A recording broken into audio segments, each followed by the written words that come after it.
ඉරානය, ඊශ්‍රායලය, ඇමරිකාව අතර මේ තියෙන තත්ත්වය නිසා මිසයිල සහ ඩ්‍රෝන යනා හුවමාරු වෙනවනේ. අද කතා කරමු මේ ඔෆෙන්සිව් මිසයිල් සිස්ටම්ස් සහ ඇඩ්වාන්ස් එයාර් ඩිෆෙන්සිව් මෙතඩ්ස් ගැන. එහෙමත් නැත්නම් ස්වෝඩ් සහ ෂීල්ඩ් ගැන. ප්‍රහාරක යනා ගත්තොත් ෆැටේ 110 වගේ බැලිස්ටික් මිසයිල්, ෂාහෙඩ් 136 වගේ one way attack drones.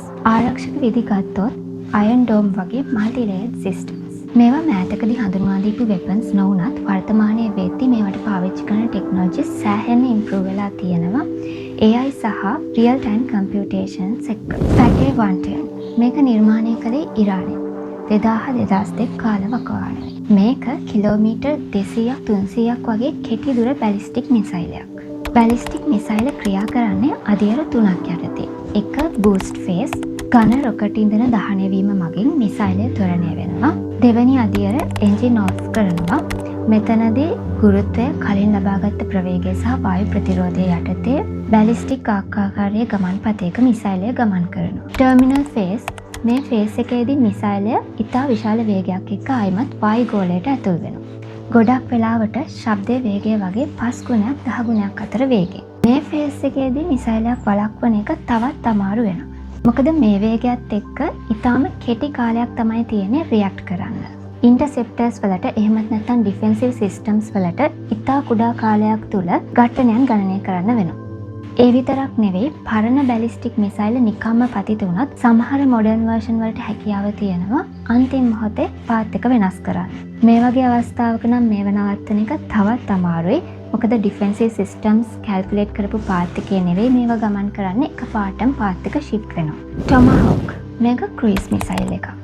මේවා කිලෝමීටර් 100,000 ගාණක් හරි ඈත තියෙන නැව්වල ඉඳන් දියත් කරන්න පුළුවන්. ටොමහොක් අයිති US වලට. මේවා අනිත් මිසයිල වගේ ගුවනින් පියාසර කරනව වෙනුවට කරන්නේ පොළවට ඉතාම ආසන්නයෙන් ගමන් කරන එක. GPS internal navigation system, terrain mapping වගේ ටෙක්නොලොජිස් යූස් කරලා තමයි මෙයා high accuracy එකකින් ටාගට් වලට ගමන් කරන්නේ. B2 Spirit මේක ස්ටීල්ත් බෝම්බ් එකක්, almost invisible. මේකත් US weapon එකක්. රේඩාර් වලට අහු නොවෙන්න තමයි මේක හදලා තියෙන්නේ සහ ඒ නිසාම තමයි මේකට මේ නම යෙදුනේ. මේක හදන්න පාවිච්චි කරලා තියෙන්නේ රේඩාර් ඇබ්සෝබ් කරගන්න මැටීරියල්ස්. මේකේ තටුවල හැඩයන් හදලා තියෙන්නේ රේඩාර් තරංග මග අරින්න උදව් වෙන. මේවටත් කිලෝමීටර් 1000 ගණනක් ගමන් කරලා අධි ආරක්ෂිත කලාප වලට පහර දීමේ හැකියාව තියෙනවා. තවත් ස්ටෙල්ත් බෝම්බ කෙනෙක් තමයි F-35 Lightning II. මේක නිකන් ජෙට් එකක් නෙවෙයි පියාඹන කම්පියුටර් එකක්.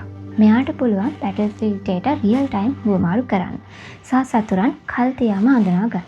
ෂාහෙඩ් 136 මේක අයිති ඉරානයට ෆයිටර් ජෙට්ස් වලට සාපේක්ෂව මේවා වියදමෙන් අඩුයි. ෂාහෙඩ් වර්ගයේ ඩ්‍රෝන තනියම ගත්තම සිම්පල් වුණාට මේවා ගණනාවක් එකතු වුණාම විශාල බලපෑමක් කරන්න පුළුවන්. මොකද මේවායින් කිහිපයක් විනාශ කරන්න හෝ නවත්තන්න පුළුවන් වුණත් හැම එකම එහෙම කරන්න බැරි වෙනවා. කිහිපයක් හරි ටාගට්ස් වෙතට ළඟා වෙනවා. ඒ වගේම නවීන ෂාහෙඩ් වර්ගයේ ඩ්‍රෝන් සිස්ටම් වල ඩිස්ට්‍රිබියුටඩ් කමියුනිකේෂන්, පොසිෂන් ෂෙයාරින්, ඔටෝනමස් ඇඩ්ජස්ට්මන්ට්ස් භාවිතා වෙනවා. මේකට මූලික වෙන්නේ කුරුළු රෑන් මගින් ඉන්ස්පයර් වෙලා හැදුණු ස්වෝම් ඇල්ගොරිතම්ස්. එතනදී හැම ඩ්‍රෝන් එකක්ම රූල්ස් කිහිපයක් අනුගමනය කරනවා. ඝට්ටන මගහැරීම, ළඟ තියෙන අනිත් ඩ්‍රෝන්ස් එක්ක අලයින් වෙන එක සහ නිර්මාණය කරන හැඩය ඇතුළත පැවතීම. ඩිෆෙන්සිව් සිස්ටම් ගත්තොත් අයන් ඩෝම් ඒවයින් ප්‍රධාන එකක්. මේක අයිති ඊශ්‍රායලයට සහ මේක හදලා තියෙන්නේ කෙටි දුර මිසයිල නවත්තන්න. හැබැයි මේ වර්තමාන ගැටුම් තත්ත්වයේදී අයන් ඩෝම් විශාල වැඩ කොටසක් කරා. මෙයාට තියෙනවා ප්‍රධාන කොටස් 3ක්. Detection radar. රේඩාර් මගින් විද්‍යුත් චුම්බක තරංග නිකුත් කරනවා. ආලෝකයේ වේගයෙන් මේ විද්‍යුත් චුම්බක තරංග ගමන් කරනවා. මේ තරංග පරාවර්තනය වෙලා නැවත ආවම දුර ගණනය කරන්න පුළුවන්.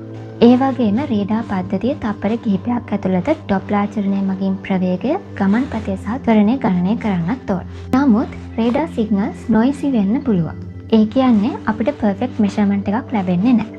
ඒකට යොදා ගන්නවා කාමන් ෆිල්ටර් කියලා රිකර්සිව් එස්ටිමේෂන් ඇල්ගොරිතම් එකක්. මේ ඇල්ගොරිතම් එක මගින් best possible estimation එක කරනවා දුර සහ ප්‍රවේගයට. අයන් ඩෝම් එකේ දෙවැනි කම්පොනන්ට් එක battle management and control.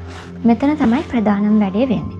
චලිත සමීකරණ මගින් රොකට් එකේ පාත් එක ගණනය කරනවා. ඒ මගින් පතිත වෙන ප්‍රදේශය ප්‍රෙඩික්ට් කරාට පස්සේ වැඩි ජනාකීර්ණ ප්‍රදේශයක් නෙවෙයි නම් නොසලකා හරිනවා. ජනාකීර්ණ ප්‍රදේශයක් නම් විතරයි ඉන්ටර්සෙප්ටර්ස් ක්‍රියාත්මක කරන්නේ. මේක economically important decision එකක්. තුන්වෙනි කම්පොනන්ට් එක ටාමි ඉන්ටර්සෙප්ටර් මිසයිල්. මේ ඉන්ටර්සෙප්ටර් එක active radar guidance. ඒ කියන්නේ එයාගෙම රේඩා එකක් යූස් කරනවා ටාගට් එක ට්‍රැක් කරන්න. පොළවේ තියෙන රේඩාර් සිස්ටම් එකත් එක්ක සම්පූර්ණයෙන්ම ඩිපෙන්ඩ් වෙන්නේ නැහැ. ඒ වගේම ප්‍රොපෝෂනල් නැවිගේෂන් ඇල්ගොරිතම්ස් යූස් කරනවා. ඒ කියන්නේ ටාගට් එක හඹා යනවා වෙනුවට ෆියුචර් ඉන්ටර්සෙප්ෂන් පොයින්ට් එක කැල්කියුලේට් කරනවා. මේ සිස්ටම් එක fully automated නැහැ. semi automated. මේක වැඩ කරන්නේ human supervision යටතේ. හැබැයි හැම ඉන්ටර්සෙප්ෂන් එකක්ම manually guide වෙන්නේ නැහැ. මේ ඉන්ටර්සෙප්ටර් මිසයිල් වල වටිනාකම ඩොලර් දසදහස් ගණනක් වෙන්න පුළුවන්. හිතන්න ඇටැකර්ස්ලා ලෝකස් ඩ්‍රෝන විශාල සංඛ්‍යාවක් එව්වා කියලා.